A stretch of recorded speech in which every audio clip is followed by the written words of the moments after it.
making Greek chicken, bone-in skin on chicken, 8 pieces. I have a mix of white and dark meat. Of course, it's whatever you like. Here's the fun part.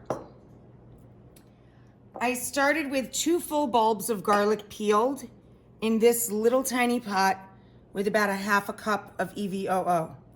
All I did was put the garlic in this olive oil, which we're now gonna douse over the chicken. And we're gonna throw the potatoes in here too, okay? All I did was cook this over gentle heat until the garlic became this color. Very light tan, kind of caramel in color, and it's like mush. Like roasting garlic, but this only took a few minutes, and roasted garlic in the oven takes 45 to an hour. So we put 2 bulbs of garlic for 8 pieces of chicken with half a cup of EVOO to start, roughly. You know me, I don't measure.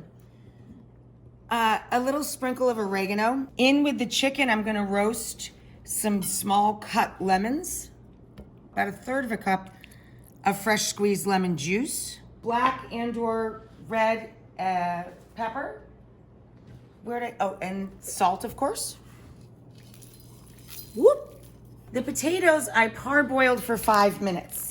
I want them crispy and I want them fully cooked. And the chicken will take about 45 minutes if it's in pieces. So I parboiled these guys for about 5 minutes. Okay, now we're gonna give this a great big toss. Be a little gentle though. You don't wanna destroy your potatoes. Leftovers of this, oh my gosh, chicken salad. You wanna just make sure that you end up with all of the skin side up for the chicken. And the cut sides, you can do half up, half down for the potatoes.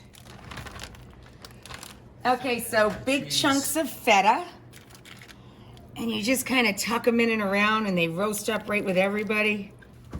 425 for 45 to an hour until everybody looks roasty, toasty, and delicioso. We're gonna squish the lemon juice all over the chicken and the potatoes. And that's the fresh parsley and the fresh oregano.